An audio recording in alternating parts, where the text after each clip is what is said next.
What's up, everybody? 今日です。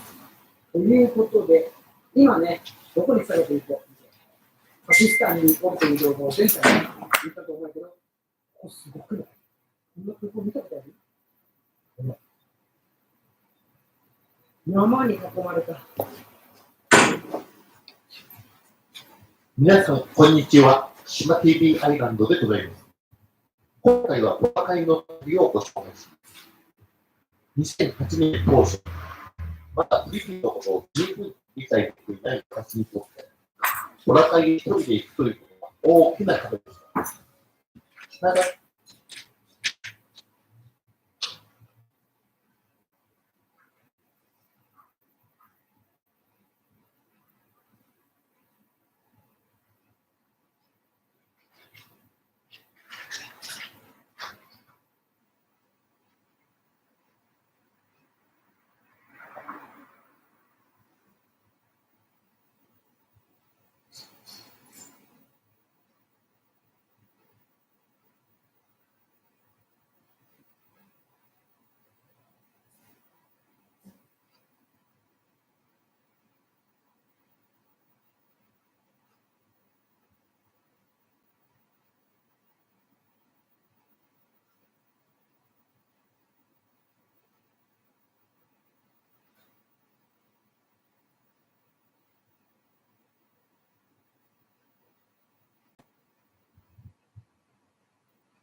まして、今まで同様、ガイドをつけての旅行となります。手段としまして、まず、マカティにあります日本人が経営する旅行代理店へ、割高にはなりますが、ツアーを申し込みに行きます。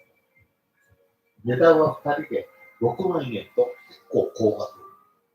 まあ、ツアーだから仕方がないと思い支払いました。今だから言えることのようですが、フェリーで行くという方法もあります。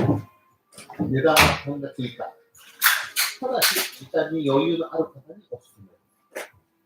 今回は初めてでしたので、割高になるツアーを利用しました。マニラからまず飛行機でカテクランに行き、バスとボートを利用してボラカイに行きました。カテクランの港で見た海の透明度の素晴らしさ。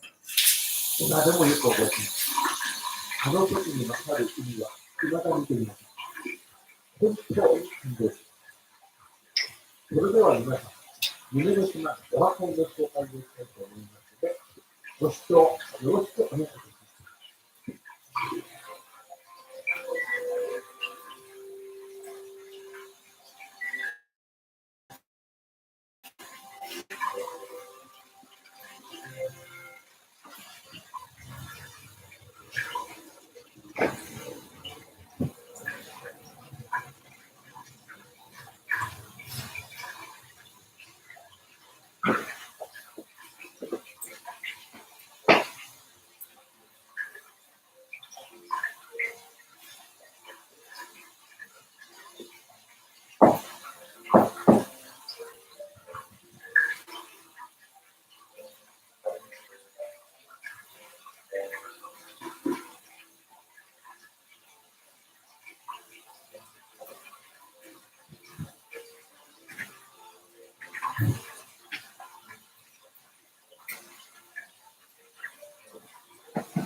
さあ、やってまいりました。トラカイ島へ。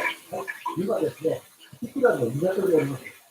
彼がですね、ホテルのガイドをですね、迎えに来てくれました。で今からですね、港から、フェリー、ボートで、移動するところなんですけども、ここのですね、カティクランの港の海の底を見たんですけども、とにかく感動しました。もうですね、グリーンの濃い色って言いますかね、とにかくね、もう、透き通って見えました。口でちょっと表現しにくいんですけども、やっぱりですね、海というのはですね、遠くからブルーに見えた時に、本当に綺麗かどうか、僕的にないとわからない。やっぱり海に潜られる方はですね、本当に海の綺麗さっていうのがよく分かって見えると思います。それでですね、船に乗りまして、まもなくですね、ホテルにチェックインしました。ホテルがですね、サーフサイトホテル、日本人の経営者です。スタッフもですね、日本人の男性と女性が一人ずつ、見えましてですね、で、その一人の日本人女性がですね、なんか面白いことにですね、こちらに旅をして、なんか、フィリピン人と意気投合しちゃって、結婚しちゃって、ずっと住み続けてるとかね、そんな女性がいました。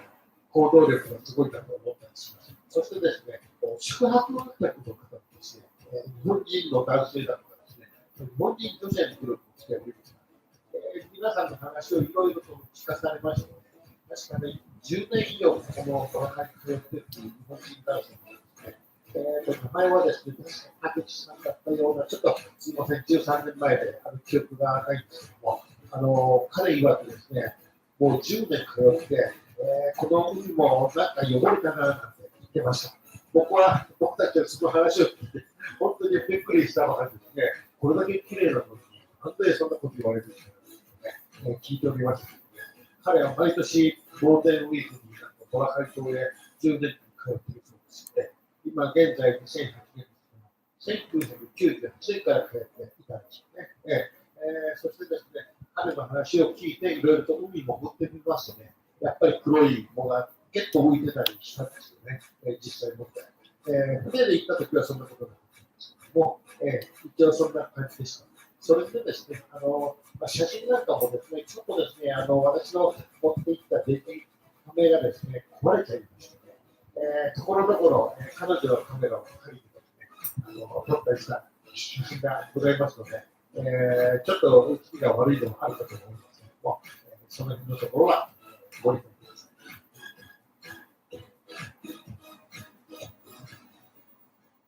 ということで、一部ですが、ですね、我々が滞在してきたのは、ワールドビーチでですね、ボートステーション第1から第3までございます。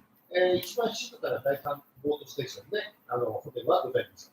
それでですね、具体的な位置はこちらの方になります。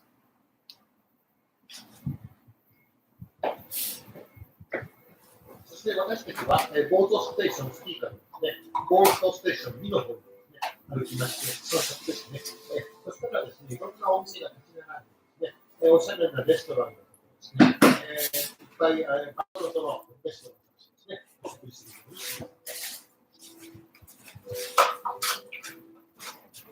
まもなく日が暮れ出しましてですね、それで、ゆっくり、海を眺めながら、この後ですね、ビデオがですね、一つだけ、貴重な、秘蔵ビデオなんですけど、残っておりますので、それからご案内します。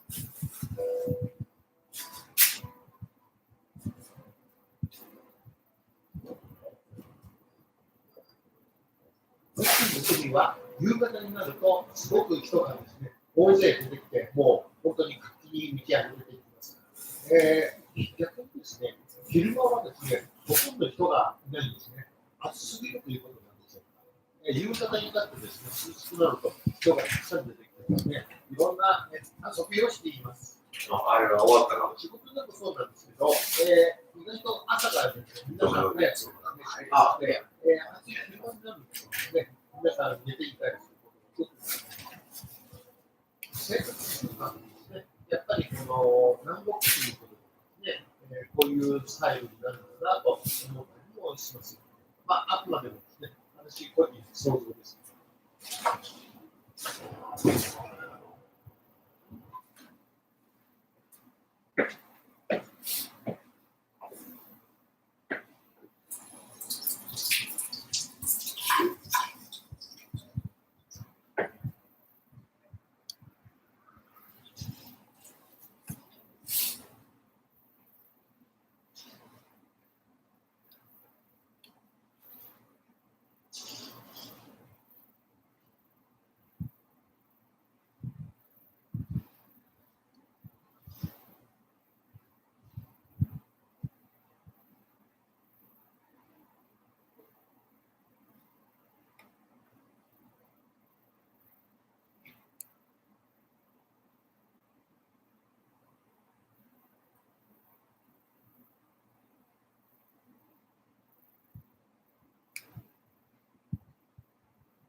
Say something now. Say hi. Where? Say hi, you're in a video.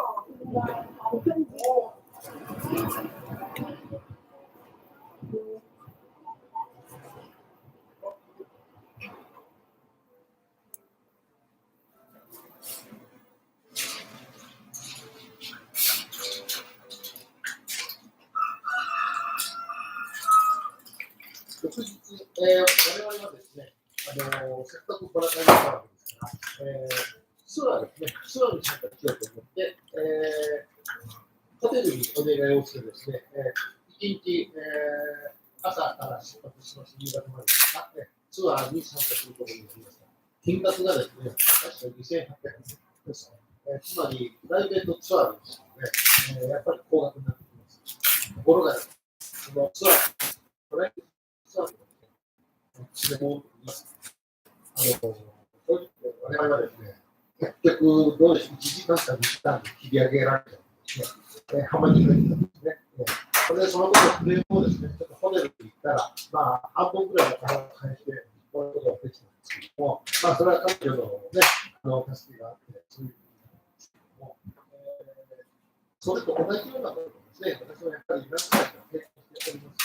いつもですね、こういう時に、こういうエランドショッピング、そういう期間をですね、できることが簡単にそうだと思います。プライベートでですね、向こうのペースになっちゃって、いくら彼女が言いくるめやっぱり言いくるめられてで、彼女のはですね、現実的な一番無難じゃないかなというふうに思うように結構団体でツアーに参加するので、特に欧米系の人たちが一緒に参加するというのが一番ね、何かというと、手を抜いた彼らはですね、もうすぐその辺を追求してですね、協力しています。だから、CPD もですね、欧米系の人たちですね、そんな何年かとか、夕方まできっちりですね、いろんなところを回って、楽しめる。私、他でもプライベートツアーをしているんですけども、やっぱりこういうケースが多々ありました。私のね、個人的な意見で恐縮なんですけども、もしそういうようなね、同じ思いの方があるとしたら、本当にご理解いただければいいかなと思いまして、こういう話をしました。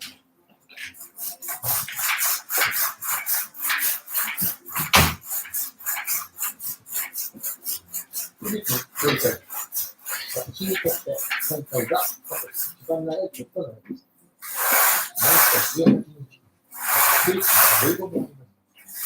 マニラから始まるアンヘルス、アジア、オラカイ、有名地を目指していただきます。今後も一気に必要な人を働いていこうと思います。いつまで続くかわかりませんが、体が動く限り続けていこうと思っています。今後ともよろしくお願いします。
皆さん、こんにちは。千葉 TV アイランドでございます。いつもご視聴いただきありがとうございます。今回の旅日記は、2009年、フィリピンの旅をお送りしたいと思います。今回は関西空港からの出発となります。その理由として、少しせこい話なんですが、フィリピンエアラインで中部国際空港から飛ぶよりも、関西空港の方はるかに値段が安かったと思います。そんな頃は需要の問題も関係して名古屋から関西空港の航空機を走っても関西空港から出発する方がはるかに安かったです。年に数回渡航するためには少しでも節約しなくてはと思い、そう判断しました。それでは今から2009年フィリピンファンタジーのコミュニティをお送りしたいと思います。よろしくどうぞ。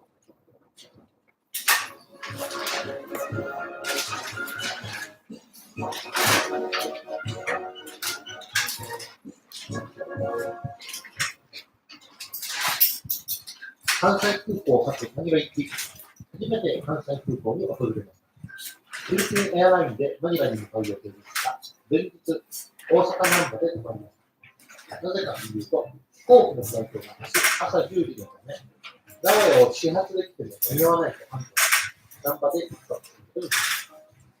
そして、マイナーカプセルにチェックインしてから、難波の夜の街を散歩しました。お腹が空いていたので、たこ焼き店に入り、ビール飲みながら気分よく食い続けていました。そこでやめておけばよかったんですけども、結局、難波の夜の街にですね、美味しくてしまい、ついついフィリピン旅に過ごしてしまいました。そして結構お金を使ってしまい、今回の旅は貧乏旅行になることになってしまいました。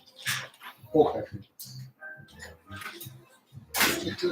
名古屋から、見てばよかったんですが、ただ節約をしたおかげで、難波のですように、結局、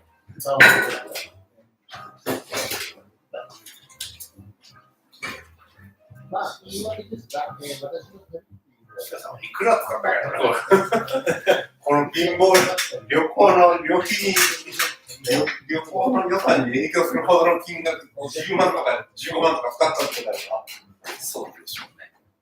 次の日、関西空港に到着。マニラに到着です。マニラまで直行便で、飛行時間はおよそ4時間程度。マニラに到着した今回は初めて自力で乗ることができます。なんといっても、空港からホテルまでが大きな山になりますので、今回は一人でなるのが思います。そして、到着したのがダイヤモンドです。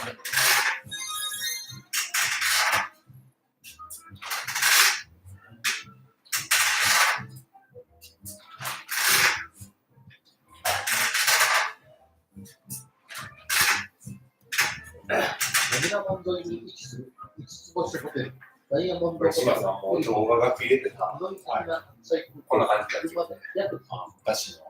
マニラ湾を望むロハス大通りに世界三大遊記を巡る最高のロケーション。だから僕が動画を作るとしたらこういう感じになっちゃう。グラス系、LA カフェなんかも歩いているそうです。そしたらどういう風にしたらフィリピンが面白いように見えるかなと思って。昔投稿したやつとか、あれやっぱあれやね。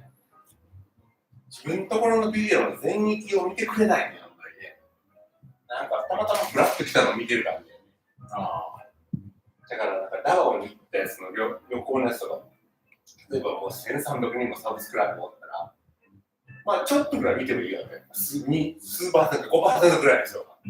そしたら、5% やったら、50回以上は回らないかもわけないけど、もう最初の20何回で回らないもんね。ということは、サブスクライバーたちが見てない。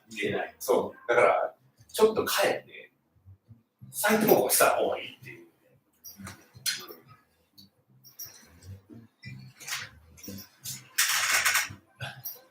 だったらまたちょっと違うかもしれない。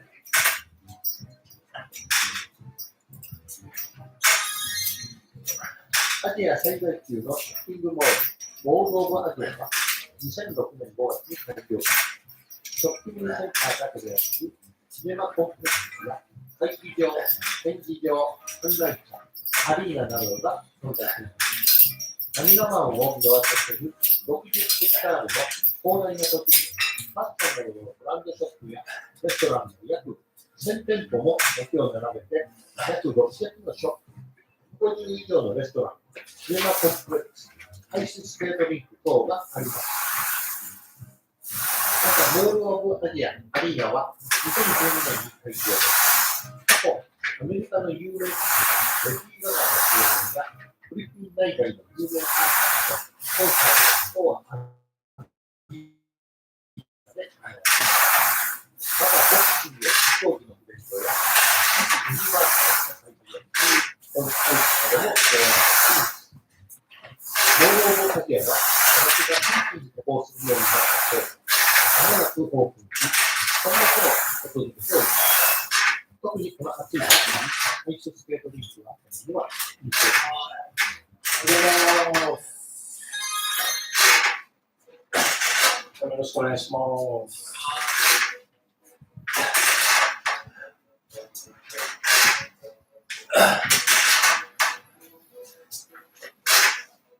マニラ美術館、オーシャンパークは2008年3月に開業した東南アジア最大の水族館です。ここもオープンして1年後ぐらいに始めました。ホテルビッチ2がすぐ隣に立地し、商業施設やレストランなどを併設しています。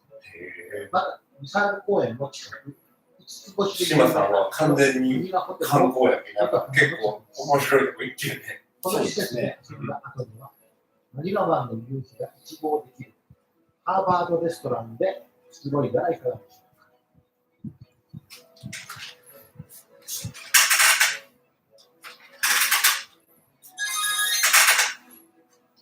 全長60センチ、西アジアの天気に到着する水魚で、37度中の低水温でも接する水質ともに適応の幅が非常に広く、丈夫な魚です。餌を食べるときは活発に動き回るが、普段は木の上やで生きていることが多く、特性は中盤のようになっており、木や岩のようにモビルで飲めるようにして食べることができるが、そこに微生物、昆虫の幼虫などを食べます。また、医療行為として、ドイツやドイツでは、ドクターフィッシュによる治療が保険適用として認められている。水中に人間が手足などを入れると、その表面の古い物質を食べるため集まっています。古い物質を簡単に除去できるため、利用にこれらを食べる刺激が神経を活性化することで、神経に効果があると言われています。皆さんも体験されたらいかがでしょうか。人に刺激的で、無料がってしまうような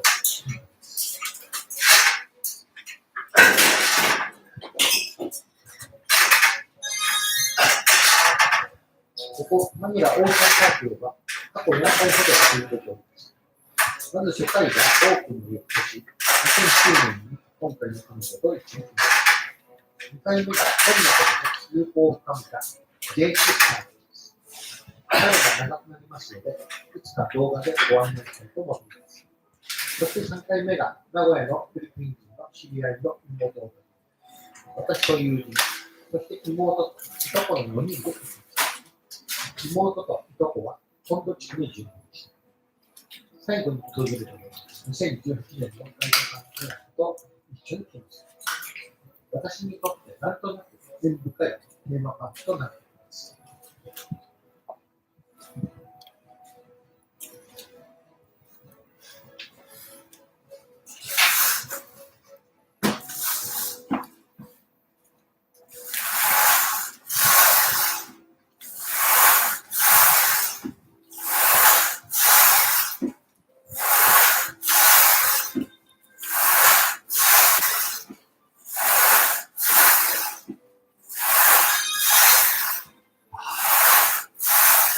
最後になりましたが、今度は夜行マーケットの紹介です。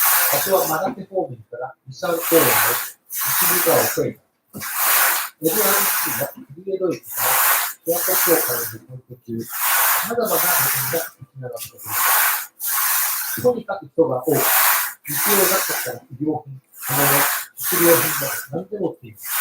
一般的にマニラの場合、西口川を越えると治安が一気に悪くなります。しかしながら観光名所も多い。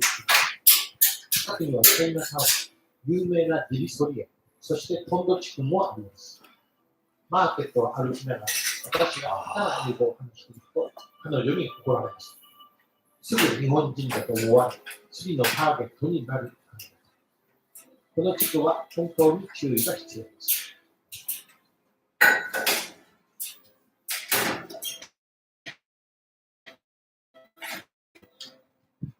次のなんか、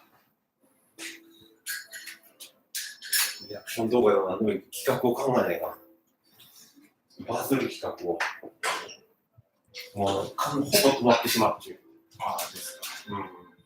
1日に4人とか、マナちゃんとかは、もともといっぱいサブスクライバーおったり、もういけてないわけやんか、フィリピンに。僕の覚えてる数字で言ったら、この2年間で、1年かちょっとぐらいかな。4万人ぐらいサブスクライバーが増えてる。4万人か8万人かぐらい。昔の動画見て、サブスクライブした人おるやろ。そうでしょうね。だから40万前半だったと思うやけど、もう50万になっちゃった。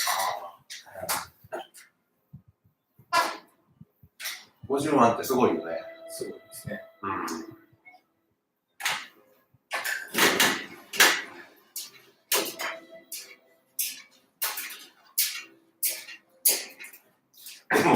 でもさ、絶対やらせやろっていうのがあるわよ。なんか社会実験とか地球がね、フィリピンで才能を落としたらどうなるかとか、あれ絶対取る人おるやろと思って。まあどんな色とっていうか大体そう思うねんから、こう落としたよって言ってくれるのとおるわけだけど、絶対中には取ってった人がおるよな。おるでしょうね。だから企画の中では全く同じサイト3つか4つぐらい用意してやったんやろうなと思って取っていかれたってね、もうトラブルになったり関係そのまま泳がすっていう。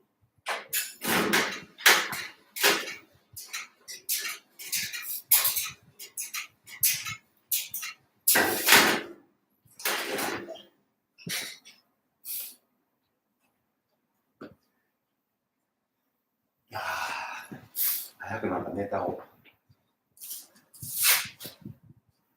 早く見つけないと時間がない。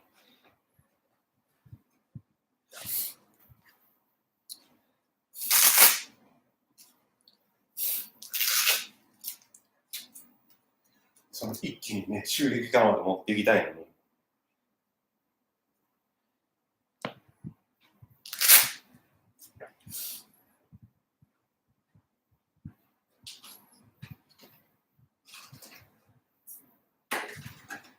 でもなんかみんな自分で自分の経歴を言ってくれるやけど、エリートがおるね、中に。エリートフィリピン人が。もうフィリピンには本当に優秀な人がいないんだなっていう。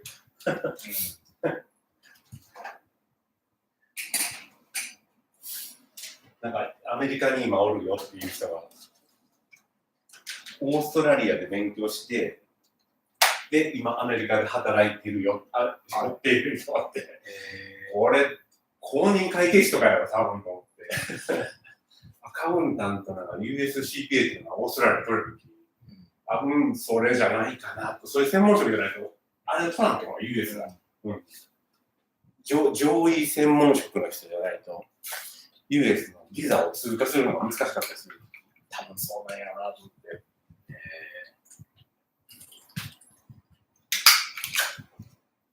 まあ、勝手な推測やけどね。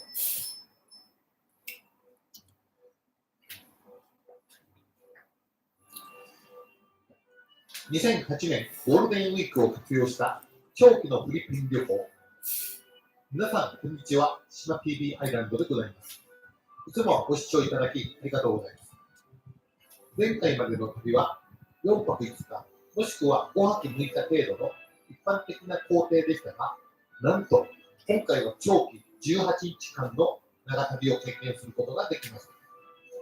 なんとかゴールデンウィークの連休を活用して、マニラ、アンヘルス、バギオ、ボラカイに旅行しました。旅行したといっても、そんな頃、一人ではまだまだ自信がなく、ガイドの同行によるものです。そんな中、試行錯誤してガイドを探し、いろいろな地に旅をした物語になりますので、ご視聴よろしくお願いいたします。すっごい。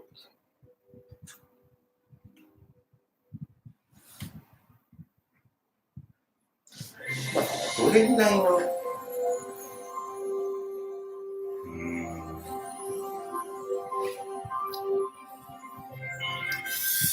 れぐらいの尺で今回の旅でフィリピンは3回目となります。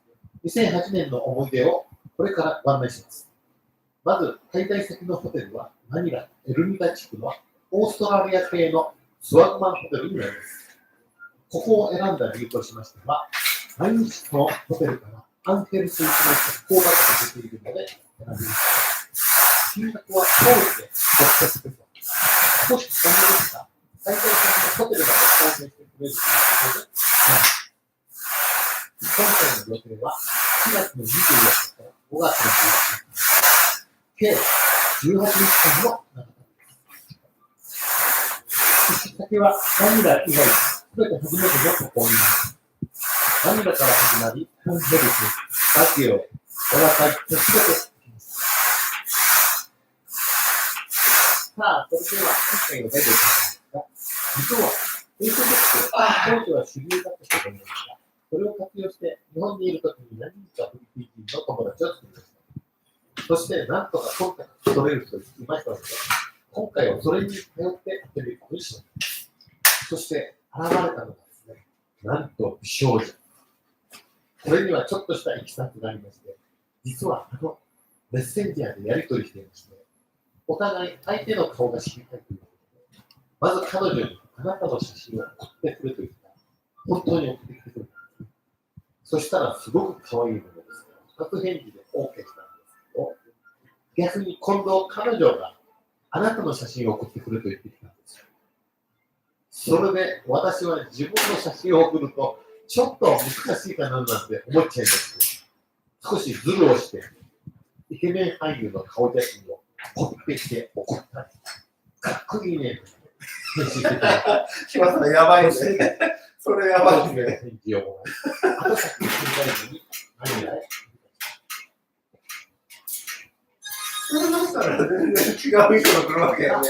空港に着いたところで、彼女と会うわけなんですが、電話番号をついていたので、すぐかかってきた。話をしていて、それらしき人が、こちらの方を見て、キョロキョロしていたので、すぐ分かりました。さあ、それからどうなったでしょうか。皆さん、お分かりになりますか。こちらの方に歩いてきて、笑いながら、何か話しているので、まあいいか。ってなことになってしまうんです。おおらかにいいですよね。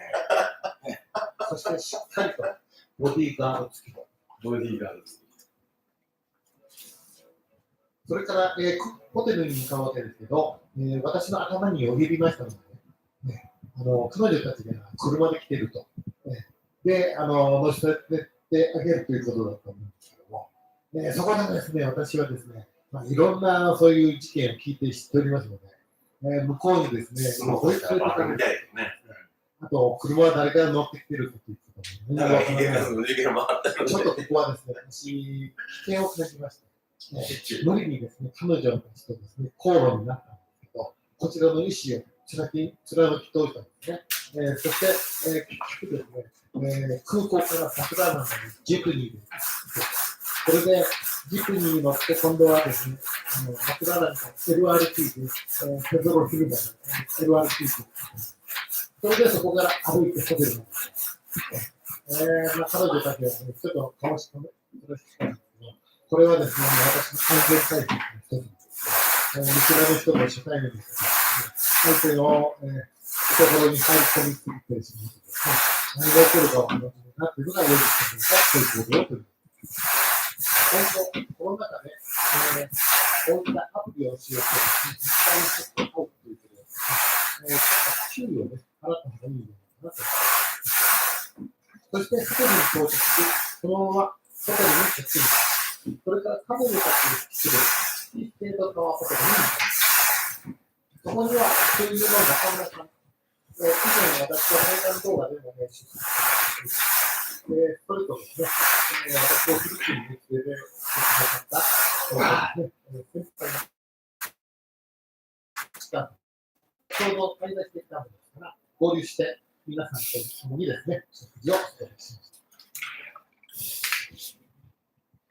そして食事が終わり、お開きになり、それぞれ解散ということになりました。私は彼女たちとカウボーイグリルへ行きました。カウボーイグリルは初回渡航時に経験しています。そこでしばらく盛り上がりましてから、私たちはここで食べることにしました。私は一人でホテルに帰り、部屋にマッサージ師を呼び、現れたのが彼女でした。そして彼女とは話が盛り上がり、ガイドを依頼することになります。今後ですね、彼女とはどんなところに行くようになると思います。島さんは最初の子は警戒したんだね。でもなんか想像つくよね。実はみんなで揃ってゴルフを楽しみました。ゴルフは中村さん、市川さんと私の3人です。ゴルフ場はミサール公園のすぐ近く、ウントラムロスというゴルフクラブです。1人のプレイヤーに2人のキャディーがつきます。1人はコースマネジメント、そしてもう1人は草持ちです。それから今日、総合キャディーが1人で、計10人1組で回ります。料金は結構な値段だったよう日本円で8000円くらいしたような気がしま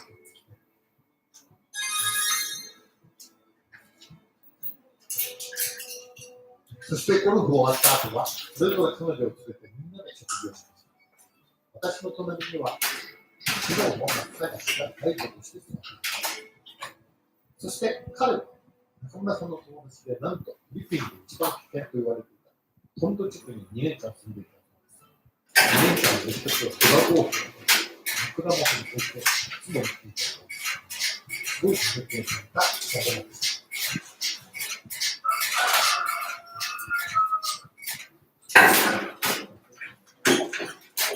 一夜明けて次の日、私たちは前々から評判を聞いていたアンヘルスというのに乗れない。プロメンバー全員が初めて訪れる。時は2008年。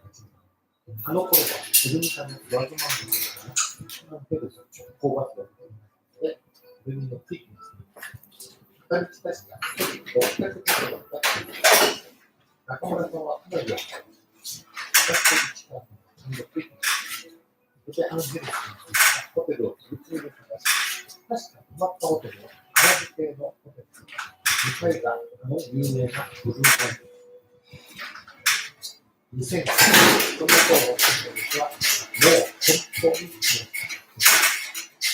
ワンハンドが本当にお店を始めた。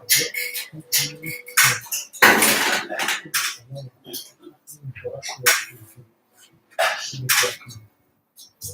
そしてワンハンド珍しくしたようです。本当にマンベールが続いてました。女の子を待って話して現在ではワンハンドしないお客ではないような扱いを私はアンヘルスを多分日帰りでも含めると10回くらい来てると思う。今回は初めてだったので、会議を組んで直行バスを利用しました。荷物が少ない日帰りで訪れるときに MRT とバス、軸に日帰りって決まらずどうするつもりだよ。このルートというのはですね、MRT の、そんな時間があるのかね。混みそうやけどね。そこからバスが、サンフェルナンドのSM とロビンソンマーケットが、並んでいるところを作ります。そこでおりまして、そこから高速作りになる25分。それで行けばですね、クマーク SM、そこまで乗せていってもらいますので、そこから歩いてですね、ガイドのから来たんです。アンヘルスに到着。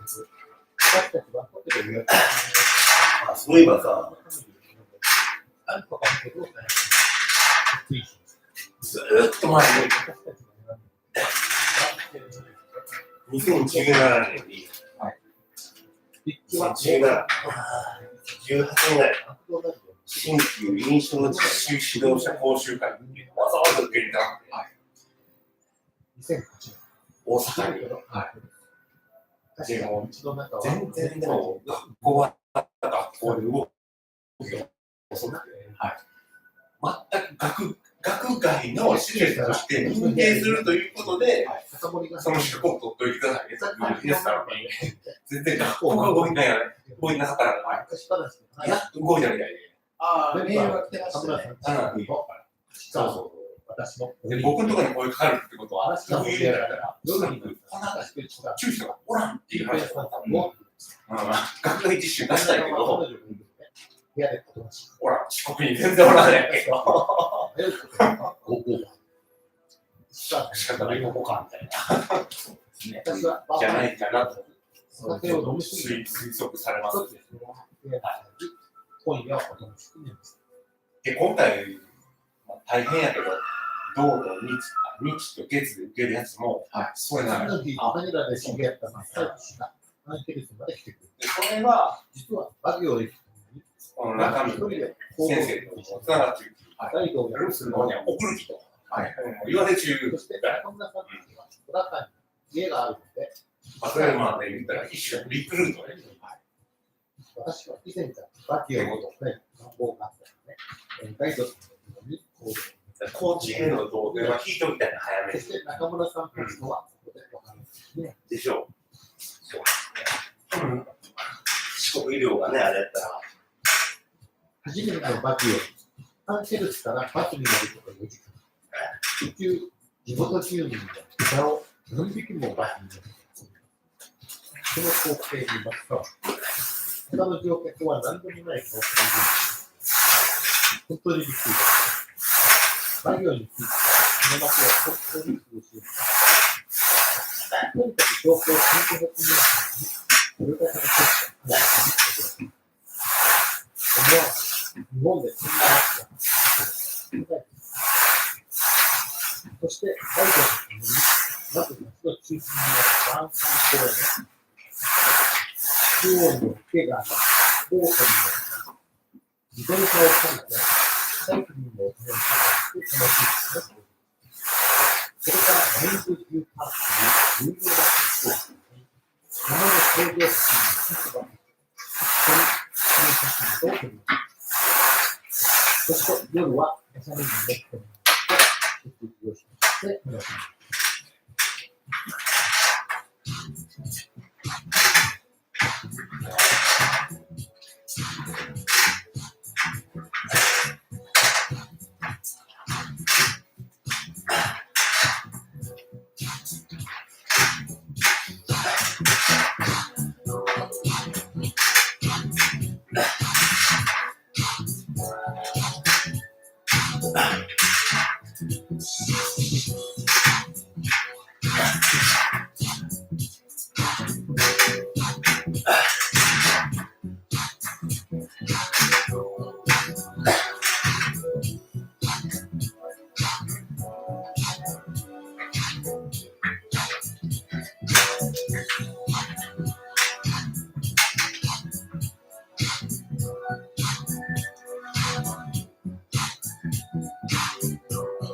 僕の中で、今年の一応末までにはフィリピンの開国実習をやろうと思っているんだけども、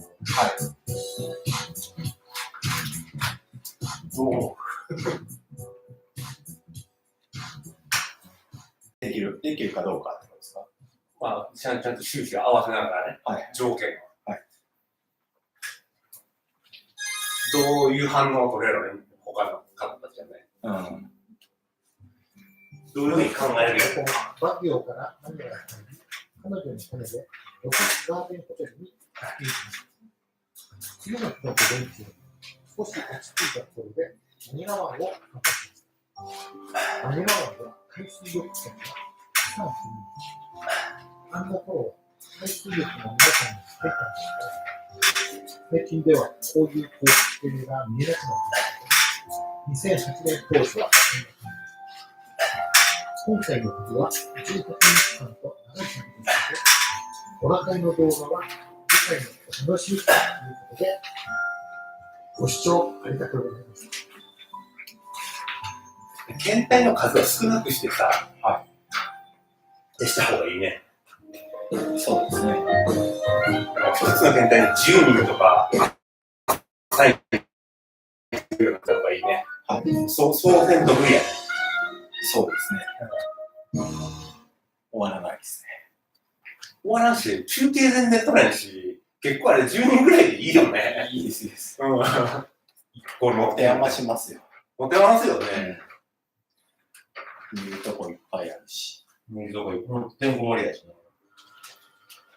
な。なんか事前にルール決めて、いや、それでもうそろそろ、僕なん皆さん、か確認なしで行ける気、フィリピン一人旅、行心きたいし、行こうかなと思って、動画をお送りいたします。ちょっとなんなんとか、この日、変化を戻そうかな。 2018年6月15日は、今年から新たに国民の祝日、イスラム断食明け祭りとして祝日が制定された記念すべき日です。今日は、俺も戻ってやったの。イベントが3回目店が来るの。午前中、来てましたね。新海岸でダイヤモンドホテルで商品ができても来るってね。もうまだ、スコさんの口のにさ、僕のがなくてさ、なんでスモコさんのさっき言って僕の口のやると思って、なんかちょっとリラックスした。いつものガイドさんと合流。前回の金曜日の夜守備から街の発信にしています。やろうね。さあ、それではまず、ダイヤモンドホテルの紹介からスタートさせていただきます。それではよろしくどうぞ。Hello everyone. Traveling alone in the Philippines. We will send you several guides and videos of the milestone. On this day, June 15, 2018, is a memorable day when a new national Holocaust Fasting Festival is established in this year. It seems that events will be held everywhere today. In the morning, after having breakfast at the Diamond Hotel, Shima Island will take the Manila-based specialty producer to3 Intramuros. 回目が終われば、 I took a walk in Robinson Market in the afternoon and joined my 3回目が終われば、 night after a long 向こう absence. から帰ってくるとき The に、 city was lively because it was Friday night. 48時間以内の Let's start with the introduction of the Diamond ネ Hotel. ガティブな結果を持っとったら、 Thank you. 日本での隠れなし。こっちから行くときは、こっちから行くときは2回接種しとったら、48時間以内のネガティブの証明書があれば、隔離なし。まあ、その他なんかアプリを入れないとかとかみたいな。ダイヤモンドホテルフィリピン。1993年にオープンしたダイヤモンドホテルフィリピンは、バラテ地区、マニラ湾を望むロハソウ通りに面して立つホテルです。ニューヨークの国際空港からは、車で約30分のところに位置しています。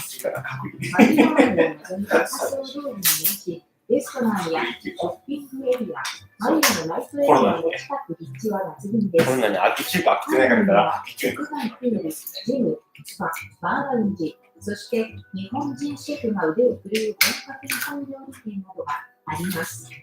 また、上層階のお部屋やスカイラウンジなどからの眺めるマニラ湾の夕日は絶景です。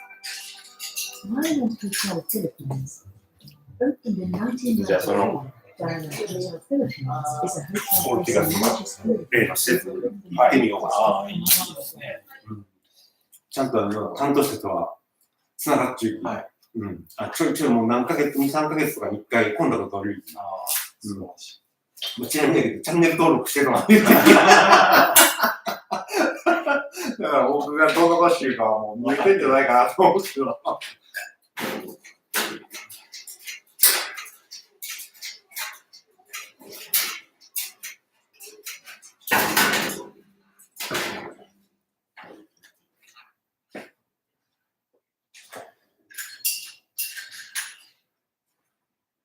でもなんか残念ながら僕は向こうの見た目がわからないっていう。向こうも YouTube とか見てるどんな色感じるか分かってるけど、僕はわからないんだよね。It is located about 30 minutes drive from Nihon Kinu International Airport. Ocean Road is beautiful, overlooking the mid-sky.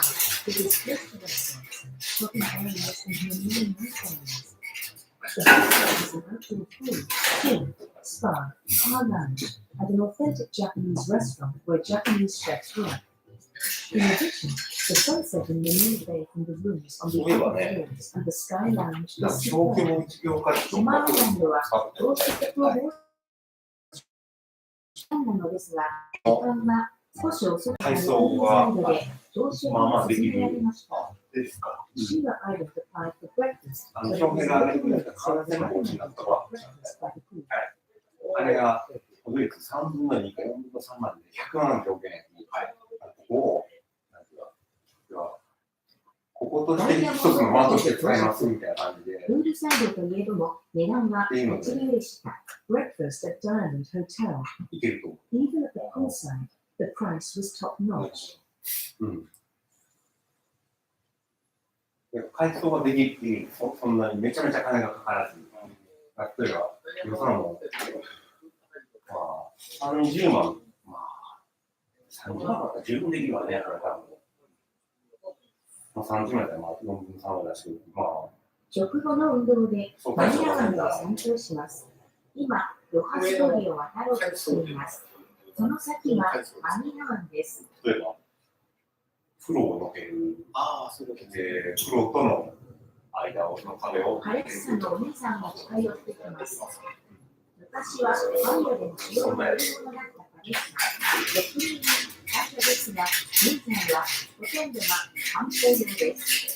マニラ以外、空間がされていることがあります。早速、お兄さんが営業してきます。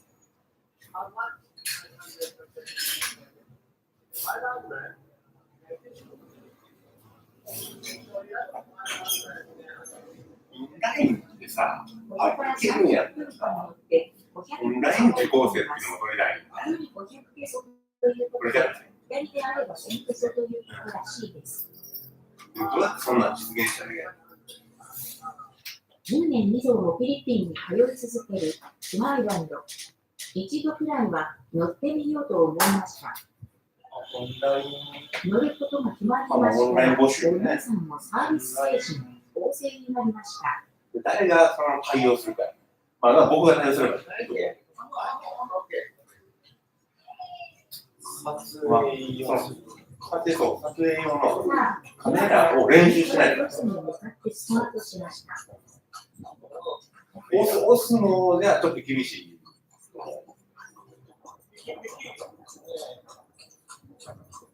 あれでしょ。ズームみたいなのつないでる。バラケ町解禁店。ここから多分ズームにも押すのもあれだから全部つなげるらしいけど。はい。つなげれるけど、どういうことだよ。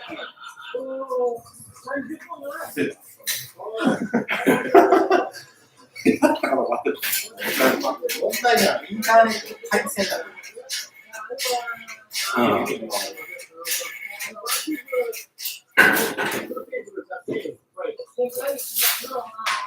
DMM の多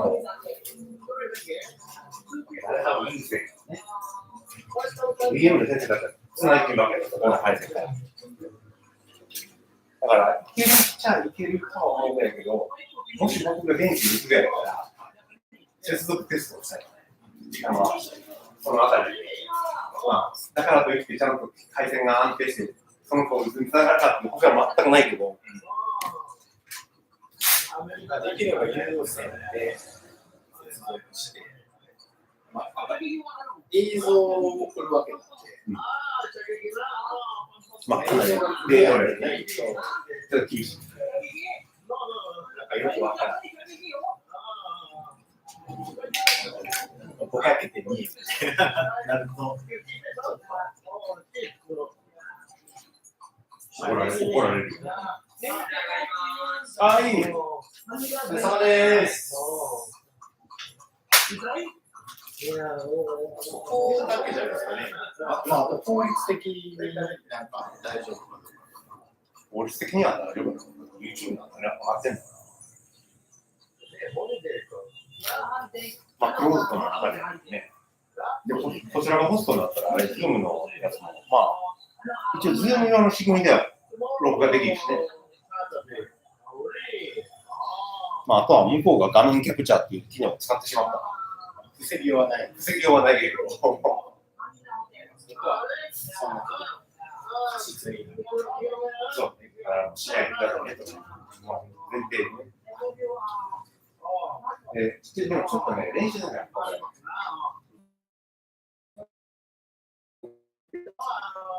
どこにカメラしてるの？この動画で、ちゃんとこちらが。はい。こういうのを。だったとしたら、ちょっと環境設定をまずして、どのカメラでいけるのか、そのモニターを確認せんと厳しいよね、自分が。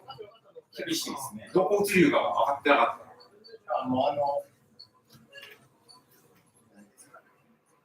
この間買ったビデオ用のあれとかをつないで、こう、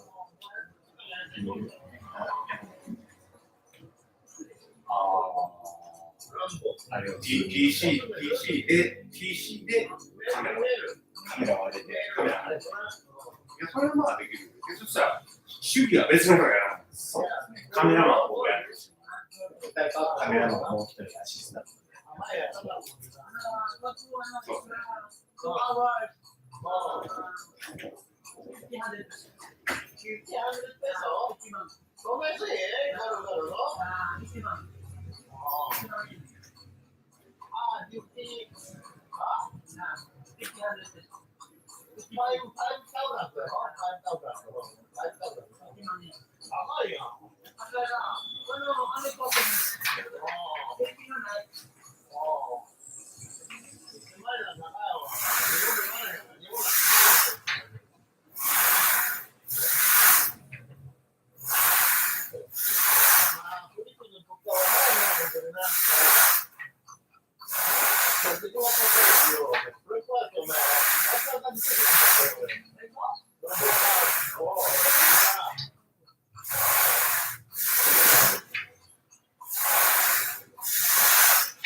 まあ、なんか全部が、ほとんどの受講生をオンラインで関わることができるとしたら、すごい簡単な。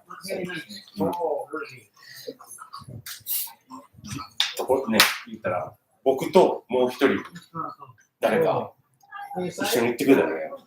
うん。そしたら、僕かその人かが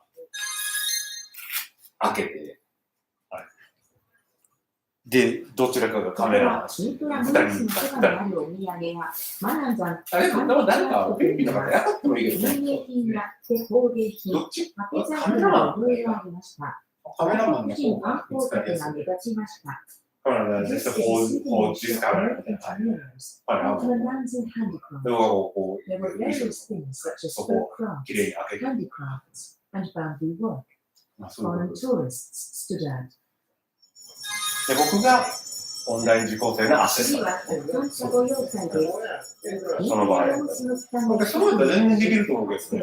そうなの。声かけて、カメラをこう、僕が言った方向に移してほしいっていう。全然できると思う。その、ズームのコントロールとか、ズームのコントロールって例えば。Located in the northern corner of Indorama, it was once the most important military room. Everything is said to be a fortress built over 150 years. During the Pacific War, the headquarters of the Japanese Kompatai was located. ってます。結局ここで時間切れ、もう300ペソ支払ってホテルまで送ってもらうことになりました。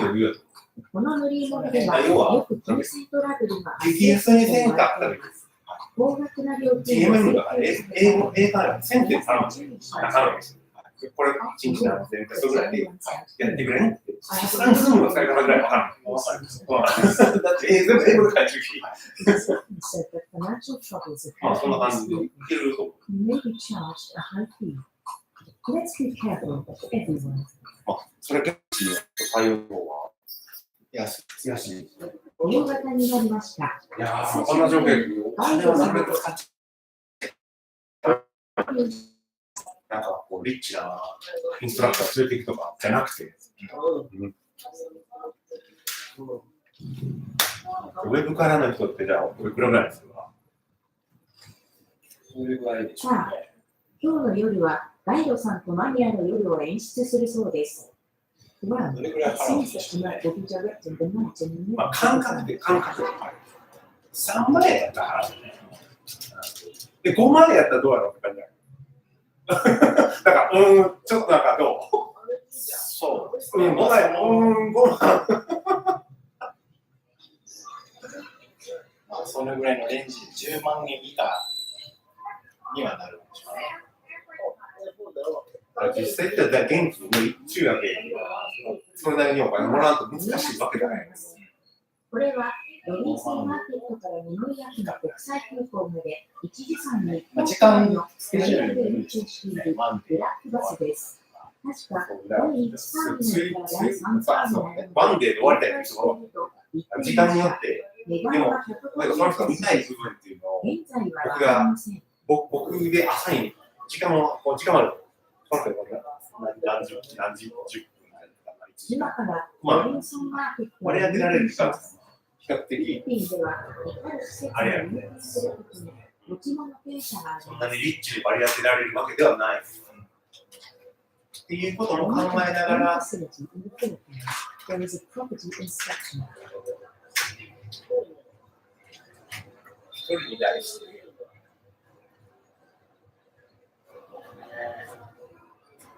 何人とかなんかリクエストに答えようと思ったら、僕の時間、限界時間が決まる。はい。まあけど、できたら5時間ぐらいにしておいてほしいな。きつくない？5時間パーのもんじゃない。そうですね。だって5時間僕がやらなきゃなわけよ、実際に。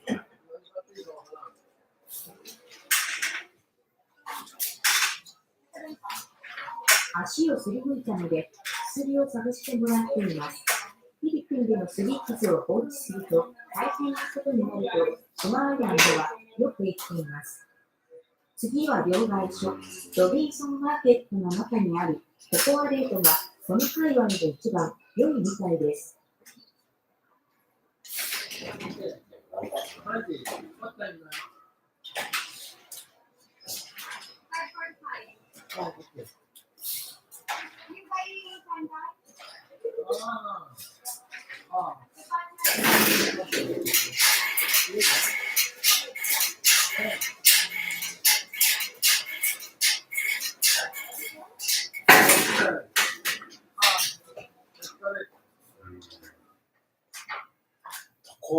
渡航費もあって、検体もあってってなったらさ、はい。 5万円とか結構厳しいだろうね。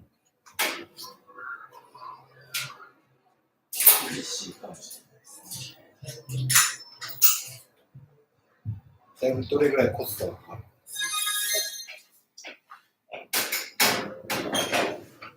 アメリカンレストラン、フライデーズ。ここで食事をします。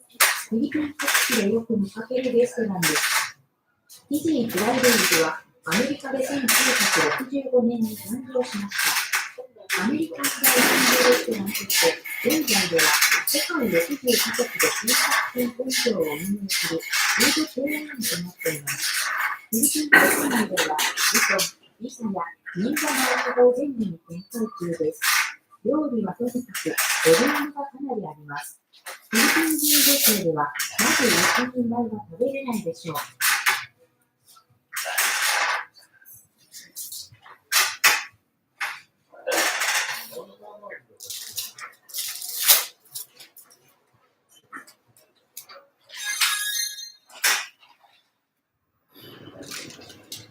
食事が終わり、外へ出ましたが暗くなっていました。さあ、これからマニラ名物、夜のスタートです。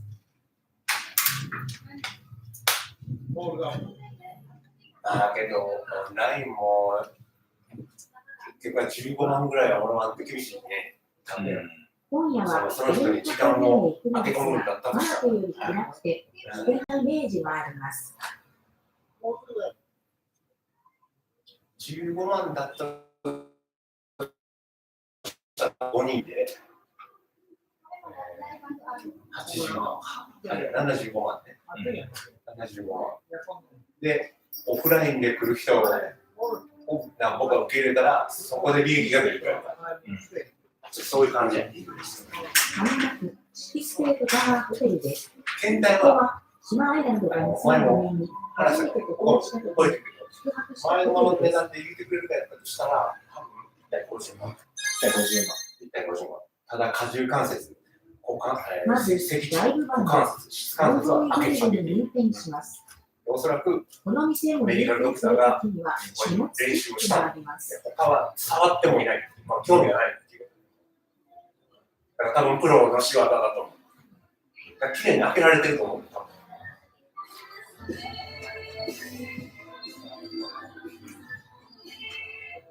でそこだったら、なんかオンラインで5人だったら、75万円。そこでゼロぐらいに持ってける。で、オフラインの人が来てくれたとしたら、そこで利益になる。これぐらいの構図として。まだ時間が早かったため、閑散としていました。県山本がいくらでやってるんでしょ20万ぐらいだったかな。オンライン。わかんないね。やってます。やってますよね。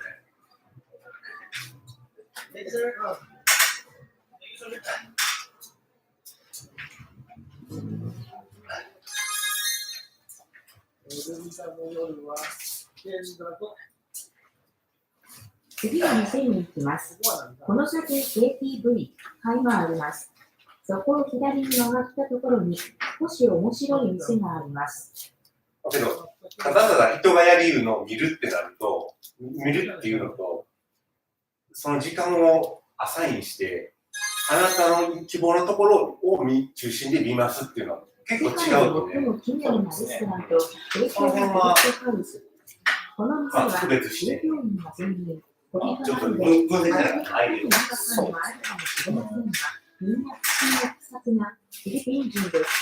元ベーシック日本人で大学教授だったアメリカ人のジム・カーガーさんによって1973年にマニラ市マリン通りにオープンし、2007年に現在のデリフラ通りが建設しました。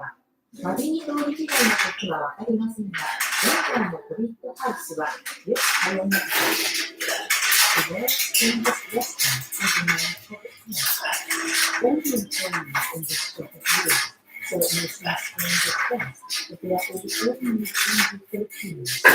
Originally opened in 1973 on the Green Street, Manila by American Peace Force member and University Professor Jim Turner. It moved to what is now Dorothea Street in 2007. I didn't know when it was Navini Street, but I heard that the current Hobbit house used to go there.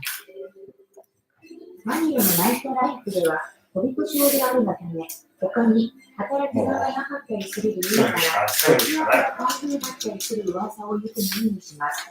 決してこの店がそうであるとは言いませんが、この同僚を聞かされて、つい同情心でそんな小人たちに少しでもチップを弾んであげようとしていたそうです。それでは今日はこれくらいで失礼します。最後までご視聴ありがとうございました。もし動画が気に入っていただけましたら、よろしくお願いします。Thank you for watching until the end. If you like the video, please subscribe to our channel. 一番じゃない。やけど、まあ、そのオンラインとオフラインのハイブリッドやいいだと思ったら、はい。オンラインの、募集して、プランを書いたらいいかもしれない。ただ見るだけの人、時間をアサインされてる人、時間をアサインしたい。預けない。この時間は僕が見たいことをやってくれるっていう人と、高く開く。はい。で、裏に、はい。この3つに分けたら最大ができる。ただみたいな人っていうのがおるやろからね、それは。うん、多いでしょうね。うん。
なんかね、ただ見る人、時間を振り分けられて、その人のために使う時間がある人、オフラインで参加する人。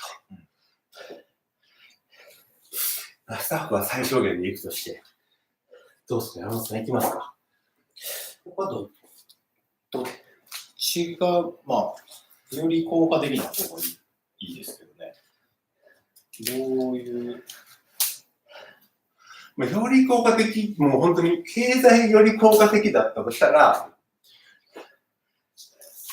開会式とか、なんとかみたいなのを、ちょっとやるとしたら、追ってくれた方がいいかな。それも開会式のオンライン。日本か。いや、それでも全然いいと思うんですよ。ズームでね。ズームでね。で、そのお手をしてくれる人は全員フィリピンの方。そのカメラマン、それと、使いっ走りの人、この事故でお水が欲しいって言ったらお水買ってきてくれる人。2人おったらいいよ。現地で。だからめっちゃ安いと思う。ご飯を出してあげて、1日1000ペソでどうですかって言ったら多分 OK やと思う。1000ペソだったら高いでしょうか、それは。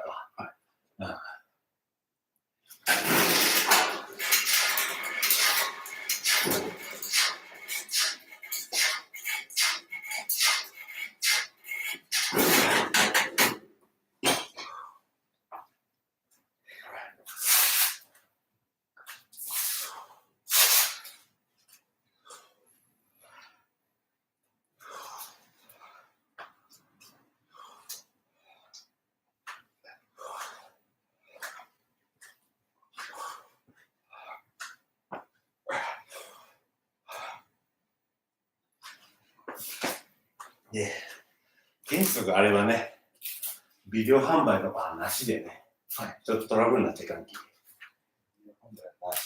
なしだからもう参加する人はもうその場で参加してください。ビデオとかないのでって。配信はするけど、ビデオ配信はなしですよ。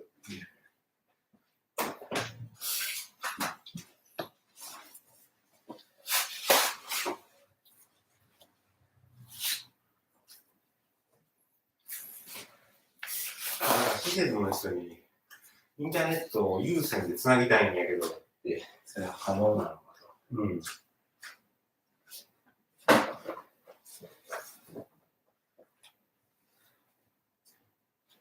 それが可能であれば十分できるでしょうね。まあね。いや、飛躍していかないとですからね。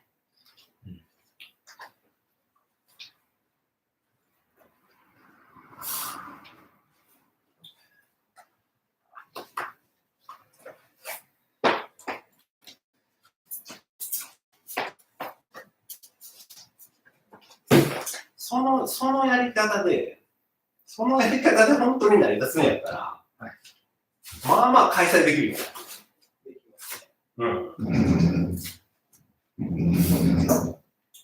年3回とか。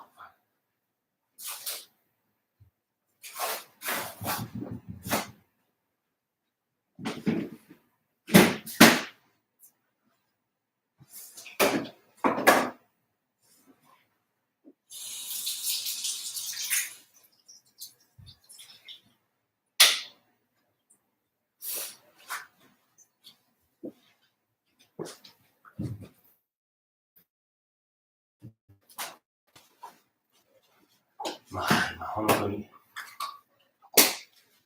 予算がないき、極力低予算で行くしかないもんね。